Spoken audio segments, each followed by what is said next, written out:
નમસ્કાર, BS9 TV ન્યૂઝમાં આપની સાથે હું ભગવતી વિશાવડિયા. BS9 ટીવી ન્યૂઝના આંગણે આજે પધાર્યા છે the great Gujarati matrimony મૂવીના સ્ટારકાસ્ટ. આપણી સાથે છે હિતેન કુમાર, મિત્ર ગઢવી, સિદ્ધિ, જાનવી અને મનોજભાઈ. સૌથી પહેલા તો હું BS9 ટીવી ન્યૂઝમાં આપનું સ્વાગત કરું છું. Thank you. આગામી 22 નવેમ્બરના આપનું જે મૂવી આવી રહ્યું છે, શું કહેશો? મિત્રભાઈ કહેશે 22 તારીખે જે ફિલ્મ આવે છે એનું નામ તમે કર્યું એકદમ રાઈટ બોલ્યા. મને બહુ ખુશી છે કે ફિલ્મનું નામ છે ધ ગ્રેટ ગુજરાતી મેટ્રીમની, કારણ કે ઘણા લોકોને સ્ટ્રગલ થઈ રહ્યું છે હમણાં, એટલે અમે લોકોએ નોટિસ કર્યું. સો અમે બી ટ્રાય કરીએ છીએ કે ફિલ્મનું નામ વારંવાર લઈએ જેથી લોકોના મનમાં એ વાત પહોંચે. અને બસ હવે આ શુક્રવારે ફિલ્મ આવી રહી છે અને તમે જોઈ રહ્યા છો આખી સ્ટારકાસ્ટ તમારી જોડે છે. ફિલ્મનો જે આધાર છે આ મેટ્રીમની છે, જે અમારી ફિલ્મમાં અમારી કંપનીનું નામ છે. હું ને મારો એક મિત્ર જેનું નામ છે તત્સત મુનશી, ફિલ્મમાં વીરનું કેરેક્ટર કરે છે, આ મેટ્રીમની ચલાવે છે. અને આ બધા જ કેરેક્ટર આ મેટ્રીમનીના બેઝના થ્રુ એકબીજાને મળે છે. બધાના અલગ અલગ પર્પઝ છે, એવી રીતે મળે છે. અને એમાં ફિલ્મની હિરોઈન સિદ્ધિ ઇદનાનીની એન્ટ્રી થાય છે ફિલ્મમાં, અને પછી બધા વમળોની શરૂઆત થાય છે, કારણ કે એ પણ મેટ્રીમનીમાં કોઈ કારણોથી છે અને બીજી બાજુ મેટ્રીમનીના લોકો છે. તો આ લોકો વચ્ચે જે નવા સંબંધની શરૂઆત થાય છે એને કારણે નવી વાર્તા શરૂ થાય છે. ફિલ્મની સૂત્રધાર તરીકે જાનવી છે, જે આ બધા જ કેરેક્ટર્સને જોડે છે. અને આ બધા કન્ફ્યુઝન્સ ચાલી રહ્યા છે યંગ જનરેશનના ફિલ્મમાં. એ લોકોના પ્રેમની વાત છે, એમના કન્ફ્યુઝનની વાત છે, એમની પાસે એમના સવાલોના જવાબ નથી, એ બધી વાત ચાલે છે. અને એ એક પોઈન્ટ પર પહોંચે છે અને ત્યાં ફિલ્મમાં એક નવા કેરેક્ટરની એન્ટ્રી થાય છે, જે હિતેન કુમાર સર કરી રહ્યા છે કેરેક્ટર, જેનું નામ છે રુસ્તમ. અને એ કેરેક્ટર જ્યારે આવે છે ત્યારથી આખી ફિલ્મનો માહોલ બદલાઈ જાય છે. સેકન્ડ હાફ એમની એન્ટ્રી થાય છે અને એની સાથે ફિલ્મ એક નવો વળાંક લઈ લે છે. અને ત્યારથી આ બધાની એક જર્નીની શરૂઆત થાય છે. એ જર્નીમાં એ લોકો પોતાના સવાલોના જવાબ શોધે છે. હિતેન સરનું જે કેરેક્ટર છે એમની જોડે સુચિતા મેમ કરીને અમારા એક બીજા સિનિયર એક્ટર છે, એમની જર્નીના થ્રુ, એમના જવાબોના થ્રુ નવી જનરેશનને જવાબો મળે છે, એમના સવાલોનો ઉકેલ મળે છે, કારણ કે એમને જોઈને આ લોકોને ઘણું બધું શીખવા મળે છે. એવી રીતની આખી એક જર્ની છે. એ લોકો એકચ્યુઅલી ફિલ્મમાં પણ એક જર્નીમાં જોડાય છે, there is a journey song also. અને એવી રીતે આગળ ફિલ્મમાં તમને જોવા મળશે કે આ બધા લોકોનો એક ફેમિલી જેવો સંબંધ બને છે અને બધાની ઇન્ડિવિજ્યુઅલ જર્ની છે. એ આખી આ ફિલ્મની વાત છે. તમને પૂછવા માંગીશ, ખાસ તો તમે આ ફિલ્મમાં કામ કર્યું, તમે જે પહેલા ફિલ્મ કરતા ત્યારે ડિરેક્ટર અને પ્રોડ્યુસર કેવા હતા, હવેની જનરેશનમાં જે મૂવી કરો છો એમાં ડિરેક્ટર અને પ્રોડ્યુસર કેવા હોય છે? કામ કરવાની ત્યારે મજા આવતી હતી કે અત્યારની જે ફિલ્મો આવે છે એમાં મજા આવે છે? સૌથી પહેલા તો મેટ્રોમનીનો અર્થ આપણા ગુજરાતના, સૌરાષ્ટ્રના આપણા બધા બંધુઓને મિત્રોને કહી દો. મેટ્રોમની એટલે એક એવી કંપની કે જ્યાં તમારા માટેનું યોગ્ય પાત્ર તમને શોધી આપવાની જવાબદારી લેવામાં આવે. પહેલાના જમાનામાં ગોરોને આપણે કામ સોંપતા બ્રાહ્મણોને કે ભાઈ દીકરી મોટી થઈ ગઈ તો એમના માટે કોઈ છોરો હોય તો શોધી આપજો કરીને. અને પછી 5 ગામ ફરીને પેલો માણા આવે ઘરે કે બેન અમાર મામાના ત્યાં જે છે ને એમની નણંદનો દીકરો એ તમારી છોડીયારે સારું છે, એવું પહેલાના જમાનામાં થતું. ત્યાર પછી મેરેજ બ્યુરોની ઘટના આવી, પેપરમાં આપણે એડવર્ટાઇઝમેન્ટ જોતા થયા. હવેના કન્સેપ્ટમાં મેટ્રીમની આવી છે એ જ પ્રકારની કંપની કે જ્યાં તમને જે પ્રકારનું પાર્ટનર જીવન જીવવા માટે જોઈએ એ પ્રકારનું પાર્ટનર શોધી આપવાની જવાબદારી જેમણે લીધી હોય એ કંપની એટલે મેટ્રીમની કંપની. મારી કથાનો નાયક મારો રાઘવ, મારો મિત્ર, તમારા બધાનો લાડકો, છેલ્લા 7-8 વર્ષથી ખૂબ ગમતીલો કલાકાર, જે લોકોને ખૂબ હસાવે છે, એ માણસ આજે એક જુદા રોલમાં તમારી સમક્ષ આવી રહ્યો છે આ કંપનીના ઓનર તરીકે. સાથે તત્સત મુનશી, એ બંને છોકરાઓ મળીને આ મેટ્રોમની કંપની ચલાવે છે. અને ત્યાં જવાબદારી લે છે કે તમારે જીવનસાથી જોઈએ તો જીવનસાથી શોધવાની જવાબદારી અમે લઈશું. જોડીઓ બનાવનાર, બીજાની જોડીઓ બનાવનારની માણસની જિંદગીમાં જોડી કેવી રીતે બની શકે? અને બને તો સરળ રીતે બની જાય કે એમની જિંદગીની જોડી બનવા માટે ઘણી બધી ગૂંચવણોમાંથી પસાર થવું પડે, એ આ ફિલ્મનો સબ્જેક્ટ છે. સિદ્ધિ અમારી સાથે જે છે એ અમે લોકો બધા જ ગુજરાતી અમારી ટીમોએ સાઉથમાંથી ચોરી કરીને એને અહીંયા લઈ આવ્યા છે. ગુજરાતી છોકરી સાઉથ ઇન્ડિયન સિનેમામાં ગઈ, ત્યાં સરસ મજાનું નામ કમાઈ. હિન્દી સિનેમામાં ગઈ, ત્યાં સરસ મજાનું નામ કમાઈ. ધ કેરલા સ્ટોરી નામની ખૂબ જ જાણીતી ફિલ્મની એક્ટ્રેસ છે. અને ત્યાર પછી અમારા મનોજભાઈએ નક્કી કર્યું કે આ છોકરી આપણી ગુજરાતી છે, એના હક જ નથી ખાલી બહારની ફિલ્મ કરે, એટલે ત્યાંથી એમને અહીંયા ઉછીને લઈ આવવામાં આવે છે. અમારી સાથે જે જાનવી ગુરનાની, જાનવી પણ બહુ મજાની કલાકાર છે, સરસ મજાનો રોલ કર્યો છે, સરસ અભિનેત્રી છે. હવે મારા પ્રશ્નની ઉપર આવું છું. હું છું હિતેન કુમાર, તમે જાણો છો, જેમ તમે રામલો કહો છો, આટલા વર્ષોથી રામલા તરીકે ઓળખો છો. મારા માટે તો એ વખતે પણ ફિલ્મમાં કામ કરવાની મોજ અને હમણાં પણ ફિલ્મમાં કામ કર્યું એટલે મોજે દરિયા છે. નિર્માતા એ વખતે પણ આટલું જ જોખમ લઈને સિનેમા બનાવતા હતા, આજે પણ એટલું જ જોખમ લઈને સિનેમા બનાવે છે. એટલે ફિલ્મ એ વખતે બનતી અને આ વખતે બનતી એ મોજમાં કોઈ ફરક નથી. આનંદ તો મને એટલો જ છે, કારણ કે સિનેમા બનાવવું એ કોઈ સામાન્ય માણસને હાથની કામ જ નથી. જે માણસના મન પર ગાંઠપણ હોય કે મારે અમારી કથા તમારા સુધી લઈ જવી છે, જેવી તમારી આ ટીમ એક નવી કથા લઈને તમારી સામે આવે છે અને અમે એ કથા તમારા સુધી પહોંચે એના માટેના લખલૂટ પ્રયત્ન કરીએ, ભરચક પ્રયત્ન કરીએ. પ્રેક્ષકોની ઉપર નિર્ભર છે, જેને અમે લોકો માય બાપ કહે છે કે પ્રેક્ષક રાજા કહીએ છીએ, કે મારા બંધુઓ કહું છું કે દોસ્ત કહું છું, બધાને એક જ વિનંતી, મારી આ જુવાન ટીમને લઈને તમારી સમક્ષ આવ્યો છું એક નવા નામની સાથે, ધ ગ્રેટ ગુજરાતી મેટ્રોમની, જેને એક શોર્ટ ફોર્મ પણ મારા મિત્રએ નક્કી કર્યું છે. એ શોર્ટ ફોર્મ તરીકે આપણે આ ફિલ્મને કઈ રીતે ઓળખીશું? TGGM. આટલું તો બોલાય જ, હા ને? આ ફિલ્મનું નામ છે, જો આખું ના બોલતા આવડે તો TGGM. બહુ મજાની મીઠડી વાર્તા છે, તમને બધાને મજા પડે એવી વાર્તા છે. અને મા બાપોએ પણ એમ નહીં સમજો કે માત્ર જુવાનીઓની ફિલ્મ છે, કારણ કે હું છું એટલે તમારી ઉંમરનો હું એમાં રુસ્તમ બનીને આવ્યો છું. આ 25-26 વર્ષના છોરાઓની હાથે, એ લોકોની લવ સ્ટોરીની હાથે હાથે તમારી ને મારી લવ સ્ટોરી, આપણી ઉંમરની લવ સ્ટોરી એની હારે ભેગી છે.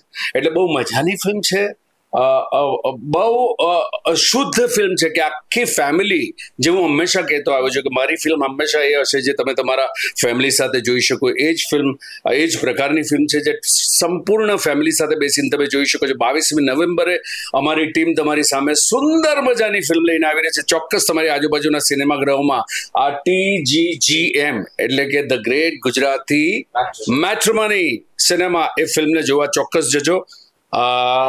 મને લાગે છે મારા પૂછેલા બધા સવાલોનો જવાબ આવી ગયા છે. હવે આપણે સીધી મેમને પૂછવા અરે વાહ, તું એને ભેરવી જ નાખજે, પાછી એ ગુજરાતમાંથી બહાર જાય જ નહીં, આપણે જોઈએ. Thank you. ખાસ તો હું તમને પૂછવા માંગીશ કે એક ગુજરાતી આર્ટિસ્ટ થઈને તમે પેલું સાઉથની મૂવી કર્યું, હવે વળી પાછા ગુજરાતમાં ગુજરાતી મૂવીમાં તમારો રોલ છે, તો તમને કેવું લાગી રહ્યું છે? એકચ્યુઅલી મારી શરૂઆત તો ગુજરાતી થિયેટરથી જ થઈ હતી. મેં 2 નાટકો કર્યા હતા અને ત્યારે જ મારું જે પ્રેમ છે સિનેમા અને એક્ટિંગ ના લીધે તરફ, એ એકચ્યુઅલી મને ખબર પડી હતી કે આ શું છે અને મને આગળ જઈને લાઈફમાં શું કરવું છે. ત્યાં પછી આઈ થિંક ઓપોર્ચ્યુનિટીઝ ઘણા બધા મળ્યા મને. તેલુગુ ફિલ્મ્સ કરી, તમિલ ફિલ્મ્સ કરી, હિન્દી ફિલ્મ્સ કરી. અને મારી માટે એક વસ્તુ સૌથી વધારે મુખ્ય છે એ છે કે સ્ક્રિપ્ટ, તમારી જે વાર્તા હોય એ શું છે અને મારું કેરેક્ટર એમાં કઈ રીતે આવશે.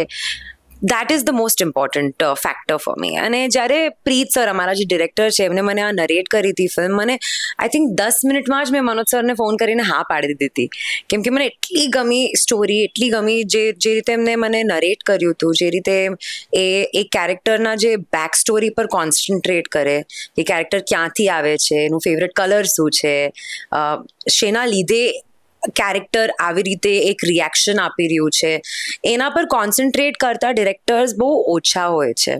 ઘણા લોકોને જે છે ખાલી એક start to finish of the મૂવીથી જ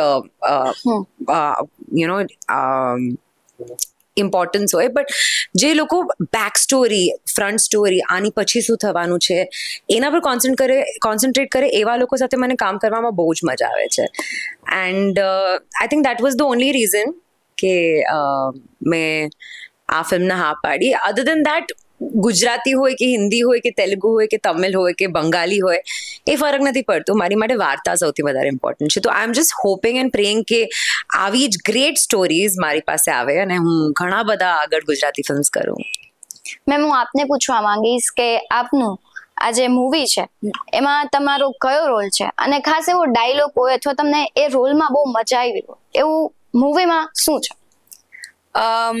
મારો જે રોલ છે એનું નામ છે સાંજ, અને જેવી રીતના મિત્રએ કીધું કે સૂત્રધાર તરીકે ફિલ્મમાં ભજવે છે એનો રોલ, તો એક અમદાવાદની છોકરી બતાડી છે, આજકાલની જ જનરેશનની, અને તે એક આર્ટિસ્ટ છે, 3-4 વસ્તુઓ સાથે સાથે એક્સપ્લોર કરી રહી છે, અને ત્યારે ગુજરાતી મેટ્રિમની સાથે જોડાય છે, અને ધીમે ધીમે બધા જ કેરેક્ટર્સને મળતી જાય છે, અને એક ફેમિલીની જેમ એ લોકો સાથે રહેવા માંડે છે અને by the end of the film એક ફેમિલી બોન્ડ, જે રીતના મિત્રએ કીધું કે એક ફેમિલી બોન્ડ બની જાય છે બધા વચ્ચે. તો મારું જે કેરેક્ટર છે એમાં મને ભરતનાટ્યમ કરતી, એકચ્યુઅલી કથક કરતી છોકરી બતાડી છે. તો મને એ પાર્ટ આ કેરેક્ટરનું બહુ જ ગમ્યું હતું, કારણ કે મને નાનપણથી ઈચ્છા હતી કે હું ક્લાસિકલ શીખું, પણ હું શીખી ના શકી. અને આ ફિલ્મ મને એ વસ્તુ આપી જે મારે શીખવી હતી. તો ભલે બેસિક હોય, બટ મારી માટે થોડી મોટી વસ્તુ થઈ કે મારે જે કરવું હતું એ મારી પાસે આવ્યું. તો બહુ જ મજા આવી મને આ શૂટમાં.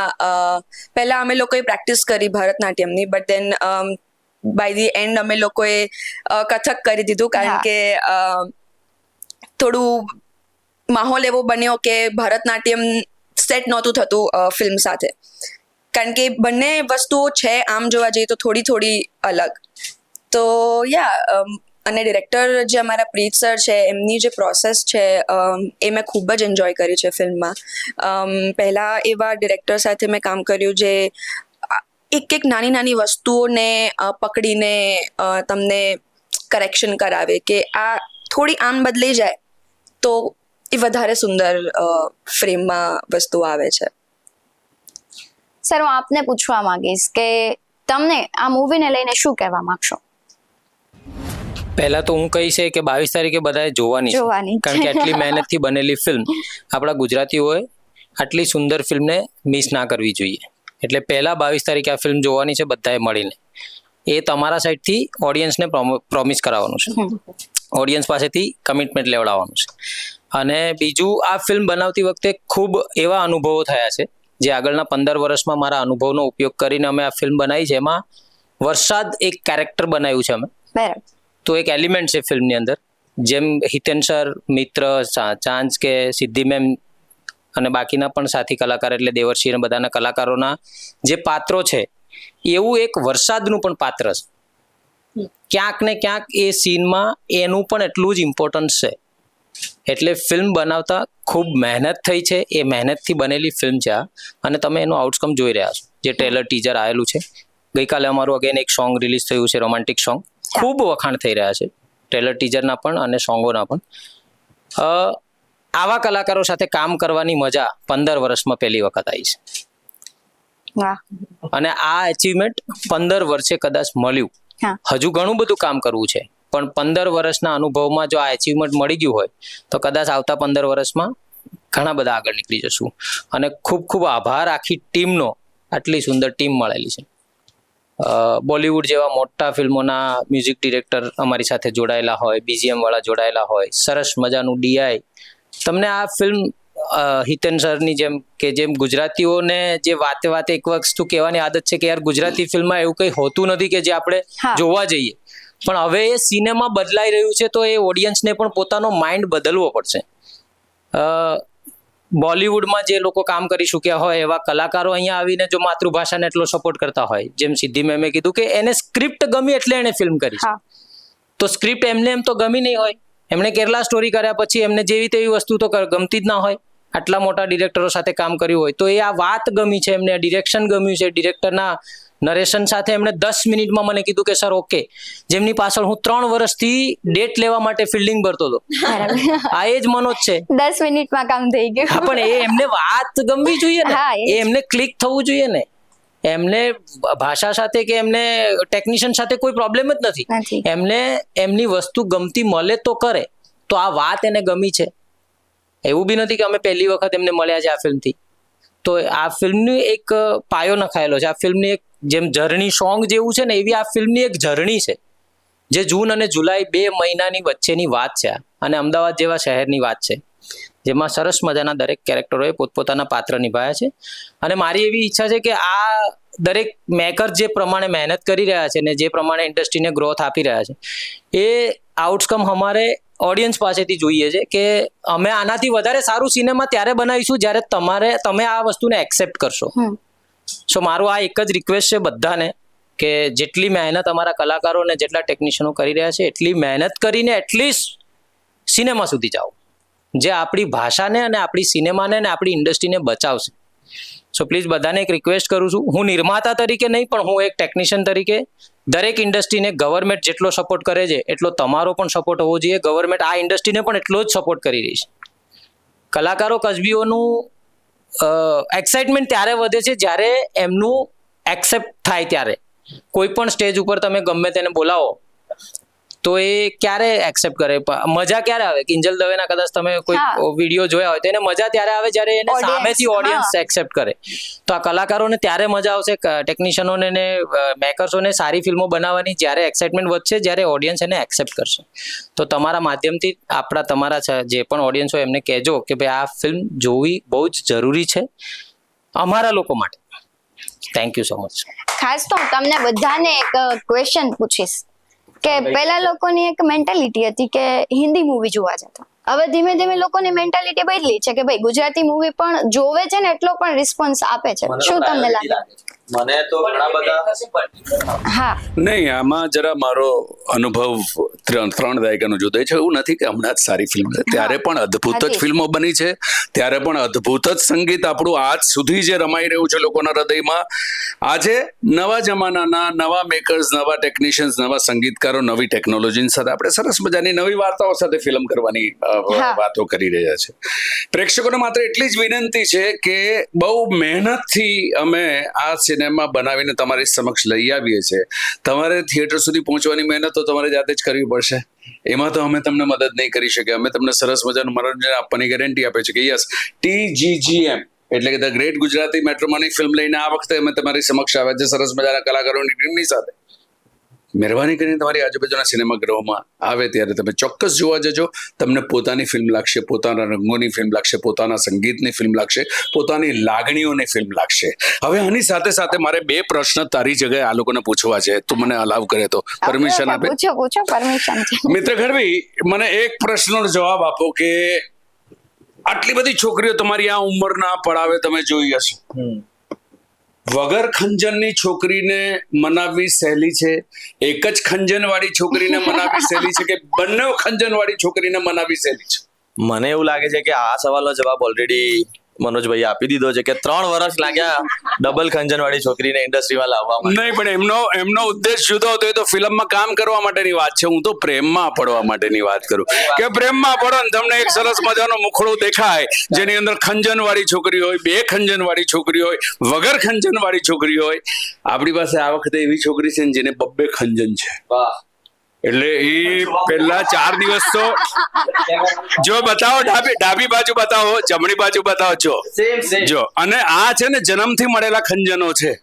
કદાચ પહેલી છોકરી હશે આપણે ત્યાંની નાયિકા કે જેને 2 ખંજન છે. મને એક વાતનો જવાબ આપ સિદ્ધિ, આ 2 ખંજન છે એટલે એક્ટ્રેસ બની છો કે એક્ટ્રેસ છે એટલે ઈશ્વરે તને 2 ખંજન આપ્યા છે? Very nice question. I think કદાચ ઈશ્વરને ખબર હશે કે આગળ જઈને એક્ટ્રેસ બનવાની છે એટલે ખંજન આપી દીધા છે, પણ ઈશ્વરને એ પણ ખબર હતી કે મારી મમ્મી પણ એક્ટ્રેસ બનવાની છે એટલે એમને આપ્યા, અને મારી નાની તો બોર્ન એક્ટ્રેસ છે જ તો એમને પણ છે. So it's a generational thing and I hope કે મારા બચ્ચાને પણ આગળ જઈને ખંજન પડે. 2 પડે, 3 ને ના 3 પણ અહીંયા વચ્ચે પણ સારું લાગે. મારી મમ્મીએ તો આખી મારી આ ચીબુક ઘસીને થાકી ગઈ બિચારી. અહીંયા ખંજન ના આવ્યું વિનોદ ખન્ના જેવું.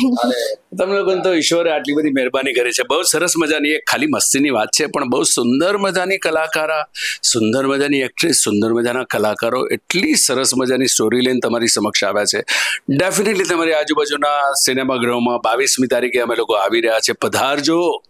પધારજો અમારે દેશ, જેથી આપણે આવી સુંદર મજાની ફિલ્મો વારંવાર તમારા માટે અમે લાવીએ અને તમને મનોરંજન આપી શકીએ અને આપણી ગુજરાતી ભાષાની સિનેમાનું નામ હજુ આપણે આગળ વધારી શકીએ. Thank you so much. ખાસ આજે આપણે ત્યાં પધાર્યા star cast the great Gujarati matrimony. તેમણે બહુ બોલજો TGGM ના સ્ટારકાસ્ટ આવ્યા. તેમણે બહુ સરસ વાત કરી અને ખાસ એક ગુજરાતી તરીકે હું પણ કહીશ કે આ ફિલ્મ જોવા જજો. 22 નવેમ્બરે રિલીઝ થઈ રહી છે તો આ ફિલ્મ જરૂરથી જોજો.